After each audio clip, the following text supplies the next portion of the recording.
Welcome to the Natural Allergy Treatment Podcast. I'm your host, Jess, and joining me for our first episode of the new year, I have our Melbourne PAT practitioner, Leila DiQuinzio. Hi, Leila. Hello. We're part of Health and Wellness Australia and Auckland, who are a team of naturopaths around Australia and New Zealand that specialise in a natural allergy treatment called Positive Association Technique, or PAT. Leila is a degree-qualified naturopath with over 12 years of experience, and she provides PAT from the multimodality clinic she co-founded in Northcote, Melbourne, named Azara Health. She has also been featured in Body and Soul, I Quit Sugar, and Fashion Journal. So today we're going to be talking all about sugar, including the connection between allergies and sugar, as well as food cravings. As in the new year, many of us are keen to clean up our diets after eating and drinking lots of rich and sugary foods. But that can be easier said than done, right? Definitely, yeah. We all know sugar is bad for us, but when that rich truffle mud cake's in front of us, it's hard to remember why.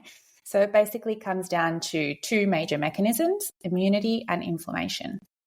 So how exactly does sugar impact our health, especially for those of us who are atopic or prone to allergies?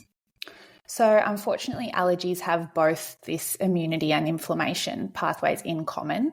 Allergic conditions like dermatitis, eczema, hay fever, and asthma are due to an immune system that's lost its way, overproduced histamine, and created an inflammatory cascade.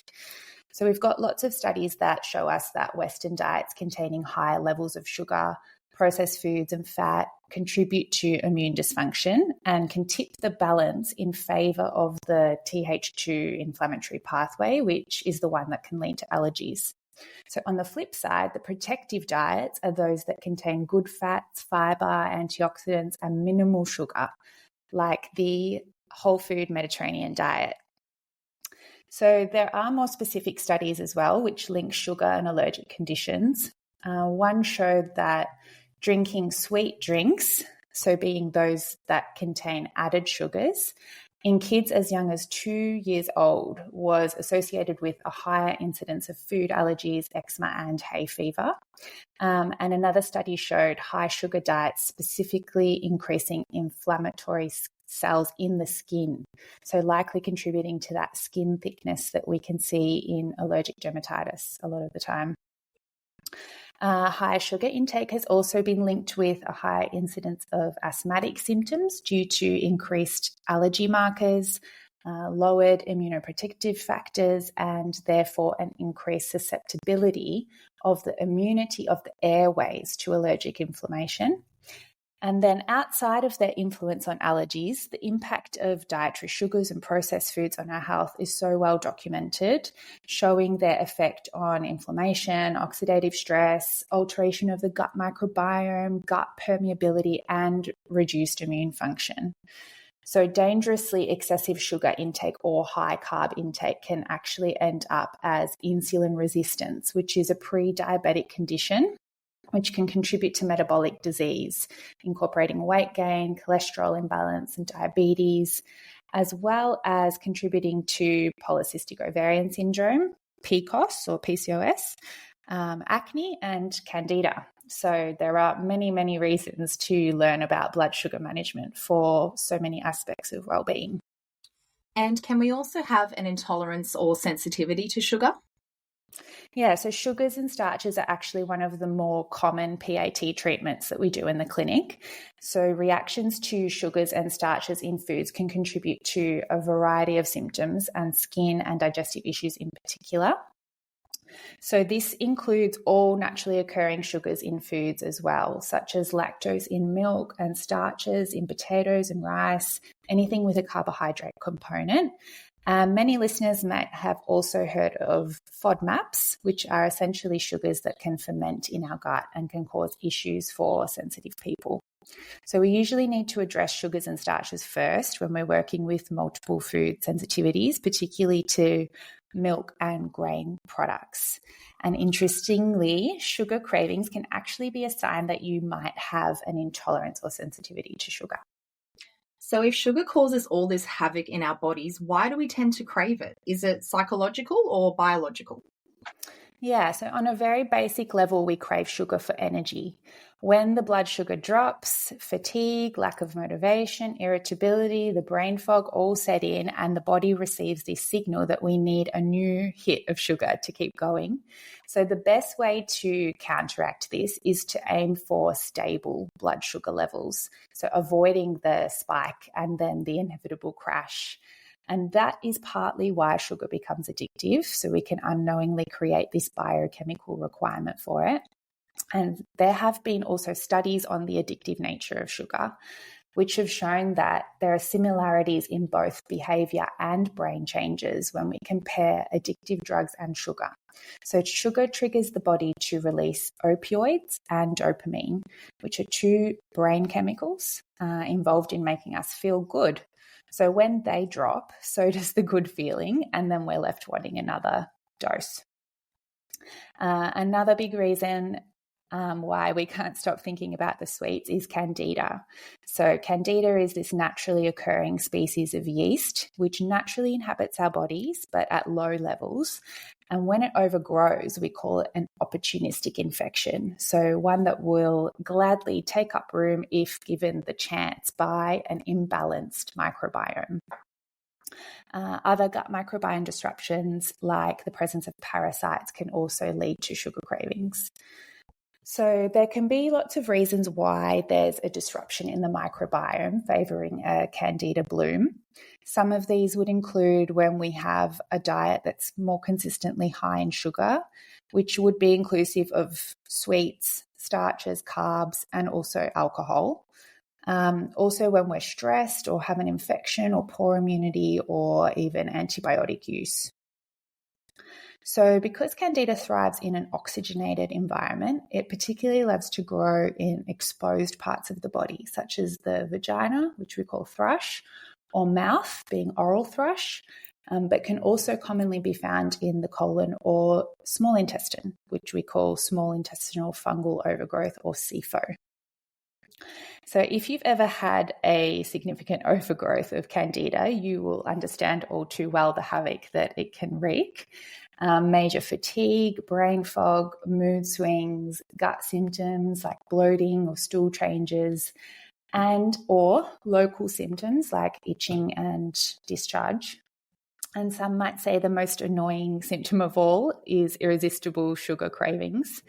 And they're annoying not just because the sugar cravings feel so uncontrollable, but because the cruel irony is that candida make you have them. So candida really thrives on sugar and it wants to be fed, and that really makes avoiding sugar difficult, but also necessary and best done alongside the help of a practitioner like a naturopath who can treat the overgrowth while you're avoiding the sugar.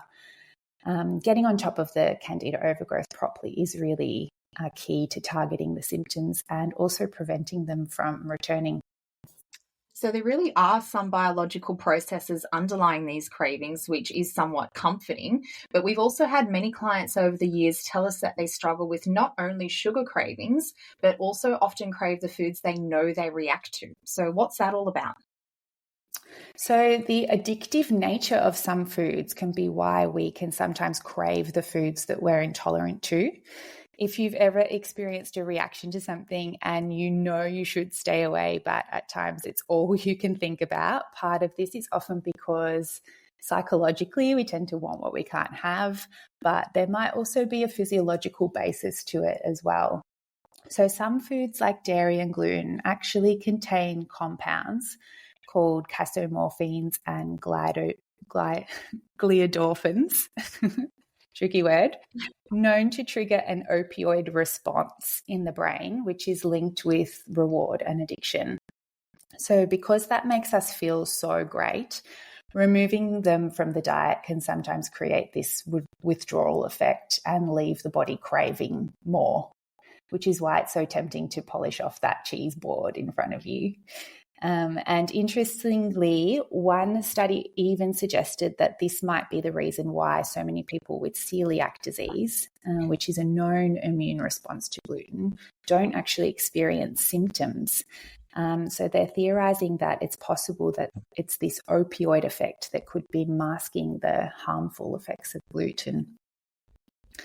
But it is important to remember that even though it feels like your body is calling for these foods that you react to, it's really best not to heed the call, because eating foods which cause inflammation can eventually damage these little protrusions on the surface of the gut called villi, which would reduce our absorption of nutrients and also increase our risk of leaky gut and worsen food intolerances.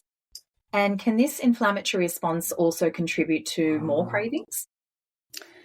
Yeah, so there have been studies that show this link between allergies and blood sugar dysregulation, with food allergies shown to increase the risk of diabetes. Airborne allergies and allergic asthma have also been linked to obesity through this mechanism through which insulin resistance develops. So there's a link there. And one theory is that when we're exposed to allergens like dust or pollen, the immune system releases histamine. Histamine is this compound that's responsible for triggering the inflammation, which leads to all the symptoms that you feel, like the redness, the swelling, phlegm, and the heat. That inflammation increases cortisol levels, a stress hormone, which triggers the liver to release glycogen stores as sugar into the bloodstream.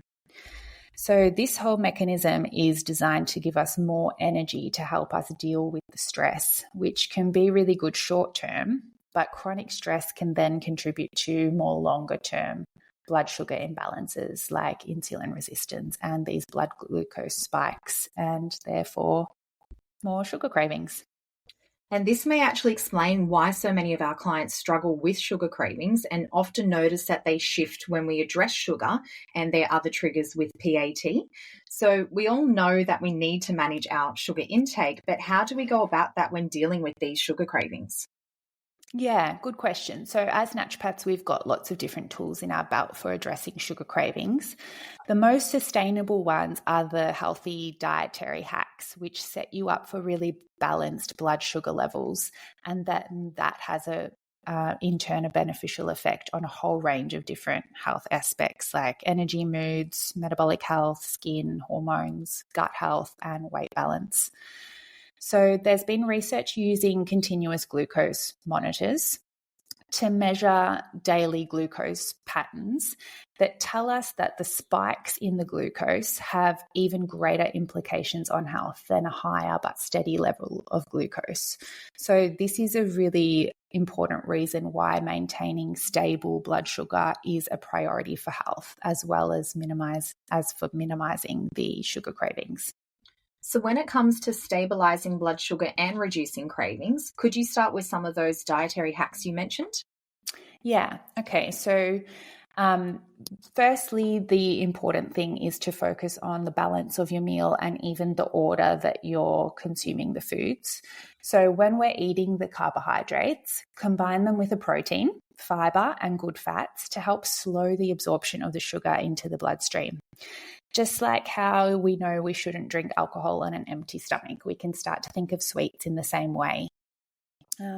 One of the best ways to mitigate a blood sugar spike is to eat your food groups in the right order, starting with your vegetable fibers, then proteins and fats, and then the sugars and starches last. So, for example, starting with a salad is always a really good way to begin, then going for your meat or eggs, and then the breads or potatoes, and always dessert last. So we're also looking for snacks to be protein and good fat based to help carry that nice stable blood sugar level in between the meals. So avoiding having sugar as a snack in between meals is really one of the best things you can do. So if you are wanting to have sugar in between meals, you want to make sure that it's following a high protein or good fat snack as well, like some nuts or nut butter or tuna or boiled egg or even some avocado toast before the sweets. Another really good tip is following along these lines, but making sure that we're doing that at breakfast. So starting with a savory breakfast is one of the best things you can do. When we're breaking our overnight fast, the body's at its most sensitive to glucose, and anything eaten then is absorbed into the bloodstream really quickly. So that means that sugars eaten in the morning can lead to the biggest blood sugar spike in the day. And that can really set you up for this wild roller coaster of energy and mood swings. So a savory breakfast based around proteins and or good fats is the best way to set up your blood sugar for a balanced day. So you might be thinking of eggs, even meat. You could do leftovers in the morning if it's like meat or fish or tofu. Nuts and seeds, like maybe you have a really high density granola with nuts and seeds, or full fat yogurt. Protein powder can be great. Cheese, avocado, or nut butter. Carbs can accompany this, but they're not supposed to be the main event. So we're trying to avoid just having like a very sugary or carbohydrate heavy cereal or just a pastry.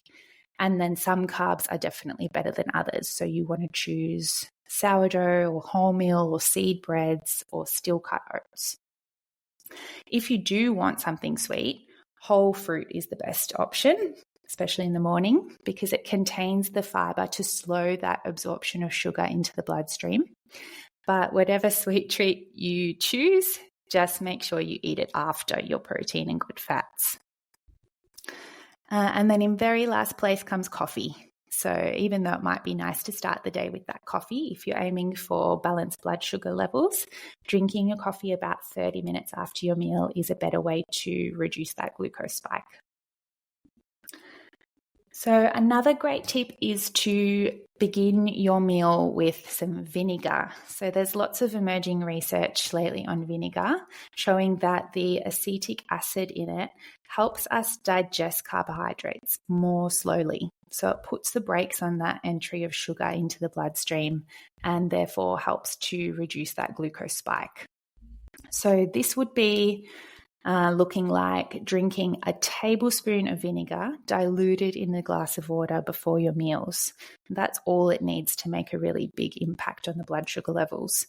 So you can start with a teaspoon and slowly build up, but the dilution in water is really important to protect our teeth. And you can even use a straw if you want to. And then if drinking vinegar feels a bit too cringe for you, then having it as a salad dressing at the start of your meal ticks all the boxes, because remember, eating the vegetables as fiber first is one of the best hacks as well.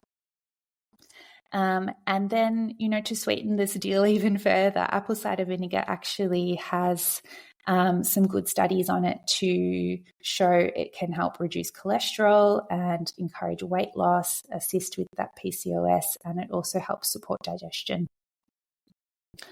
And then another big one is just staying hydrated. So adequate water intake really helps support energy levels, stress management, and stable blood glucose. So you want to aim for 2 litres a day, and that can even include your non-caffeinated herbal teas if you want. Is there anything we can also do outside of our diet to help curb cravings as well? Yeah, so there's really good research on exercise after eating. So that old adage of a stroll after lunch really does hold up. The studies show at least a 10 to 20 minute walk after meals significantly reduced blood sugar levels compared to walking at other times of the day. So doing it after meals is the significant thing. So it doesn't have to be walking. You could do any type of exercise. You could have a dance or lift some weights or do some squats or yoga, whatever suits you. And then quality sleep is a really big one as well. So chronic sleep loss has been linked to poor blood sugar regulation and is known as a risk factor for insulin resistance, weight gain, and type 2 diabetes. And it works the other way too. So we know that when we crave sugar in the evenings, it's often because we're just tired. So a lot of the time we're fighting this, like our teenage selves not wanting to go to bed. But if we actually embrace the fatigue rather than fighting it and just do something really low key, maybe read a book and go to bed early, a lot of the time we can find that having that earlier sleep a few nights in a row, that evening fatigue and then the sugar cravings in the evening can really reduce. What else? So managing stress is a really important one for so many different reasons. You've probably experienced the craving of comfort foods in stressful times, and we're much more likely to reach for the sweet things when we're under pressure or upset. So stress also increases blood glucose by increasing cortisol, which causes that liver to release the stored glycogen as sugar into the bloodstream. So when that spike crashes, we can crave sugar too. So carving out some time for mindfulness is a really nice way to help manage stress. Even if it's just a few minutes of deep breathing, it can really make a big difference to cortisol levels. And that brings us to eating mindfully, because doing that sort of deep breathing before you eat is a really nice way to help support digestion and your blood sugar levels too. But when you do eat something sweet, make sure that you savor it. So consuming mindfully with full awareness allows it to be more satisfying, and then we often need less to hit the spot, as opposed to just popping in row after row of chocolate without even thinking about it and allowing the taste buds to take over. So just really slowing down can be helpful too.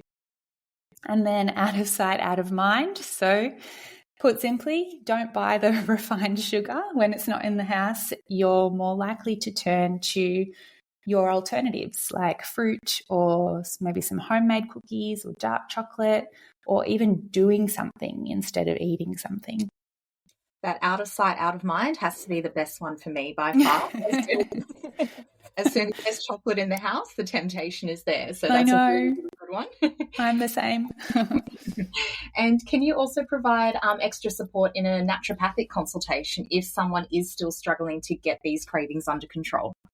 Yeah, definitely. So all these dietary approaches mentioned are really the foundation of minimizing your sugar cravings.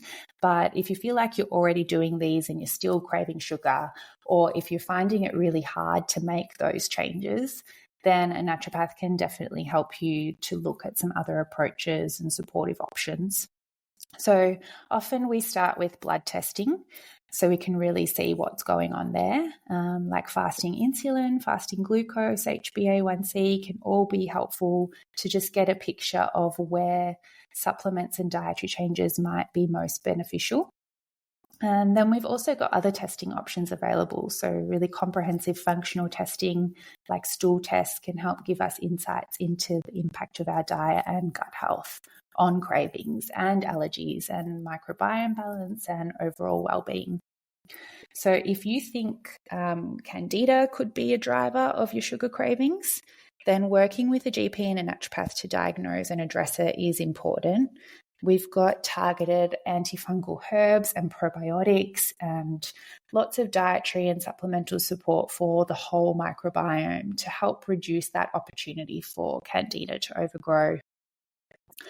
If a candida overgrowth is linked to other conditions like small intestinal bacterial overgrowth or SIBO, or even hormonal imbalances, then we can look into all of that as well. And what are some of the herbs and supplements that you typically prescribe? There are select nutrients and herbs that are particularly helpful at regulating blood glucose. Inositol is a favourite. And then also magnesium and chromium, which deficiencies of those in particular can contribute to dysregulated blood sugar and sugar cravings. And then there are a few really great herbs as well, like cinnamon and gymnema, that are all excellent for helping to reduce the impact of sugar on our system and ease those cravings for sweetness. And we can also help reduce sugar cravings by reducing histamine production. So the nutrients like quercetin, bromelains, and vitamin C are really helpful for that too. So speaking of histamine production, is this where positive association technique or PAT can be beneficial as well?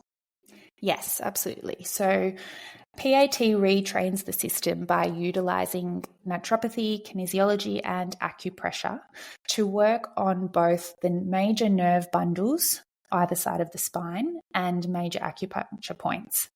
So this activates both the acupuncture meridian system and the nervous system to reduce the defensive state and allow for a less reactive response to the substance being treated.